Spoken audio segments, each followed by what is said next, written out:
আজকে মাছ কিনলাম বাংলাদেশের জাতীয় মাছ। এই ছোট্ট ভাইটা ব্যবসার জগতে অনেক স্মার্ট। আমি আগে কখনো কাশপুর থেকে বাজার সদাই করি নাই। হিউজ পরিমাণে মাছের কালেকশন এই বাজারে। কাশপুর প্রায় ভাঙ্গারি হয়ে গেছে। আসসালামু আলাইকুম, কেমন আছেন সবাই? আশা করছি ভালো আছেন।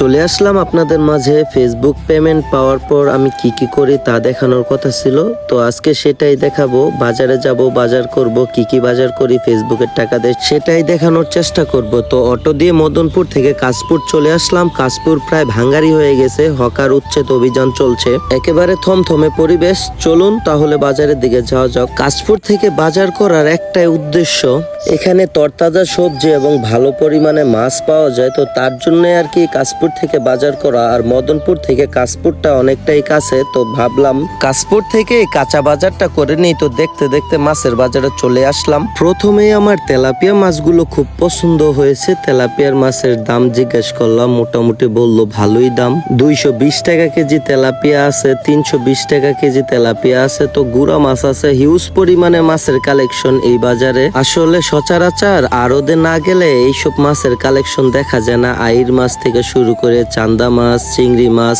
লাল পাবদা মাছ, সব মাছই আছে। আমি আগে কখনো কাশপুর থেকে বাজার সদাই করি নেই, তার জন্য খুব ধীরে সুস্থে যাচাই বাছাই করে দেখতেছি।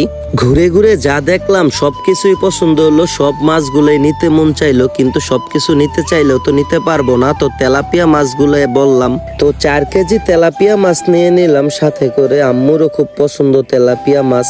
এখানকার একটা সিস্টেম ভালো লাগে, মাছ আবার কেটে দেয়। আমি বললাম মাছ কাটতে হবে না, এমনিতেই দিয়ে দেন। উনি বলল কাটাগুলো পরিষ্কার করে দেই। তো কাটাকুটি পরিষ্কার করার পরে মাছ নেওয়া শেষ। আজকে মাছ কিনলাম বাংলাদেশের জাতীয় মাছ, পাঙ্গাস মাছ, তেলাপিয়া মাছ, পাবদা মাছ, সরপুটি। এই 4 পদের মাছ নিয়ে এই বাসায় যেতে হবে। তো কাঁচামাল কেনার পালা। তো বাজারের ভিতরে যেহেতু আছি, কাঁচামাল কিনে একেবারে বের হব। তো আমার কোনো নির্দিষ্ট কোনো দোকান নেই, তো ভালো মানের একটা সবজির দোকান পছন্দ হলো, তো এখান থেকে নিয়ে নিলাম করলা, বেগুন। যেহেতু এখানে সবাই বিক্রি করতে আসছে, তার জন্য সবার থেকে অল্প অল্প কিছু কিছু নিব। এই ভাইটার দোকান থেকে নিয়ে নিলাম কচুর ছড়ি। এই ছোট্ট ভাইটা ব্যবসার জগতে অনেক স্মার্ট, তার জন্য এই ছোট্ট ভাইটাকে অনেক কিছু জিজ্ঞেস করতেছিলাম। কতদিন যাবত এই ব্যবসা করতেছো, তোমার বয়স কত, কি লেনদেন।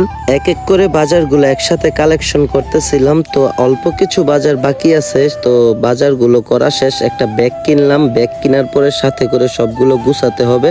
তো একটা একটা করে আমি ব্যাগের ভিতরে সবকিছু ভরতে লাগলাম, কারণ হচ্ছে যদি একসাথে নেই তাহলে ভালো হবে। ইতিমধ্যে আমার কিন্তু বাজার করা কমপ্লিট। তো এখন হচ্ছে কিছু সদাই বাকি নাই, তো সব সদাই কমপ্লিট হয়ে গেছে। তো এখন বাসায় চলে যাব।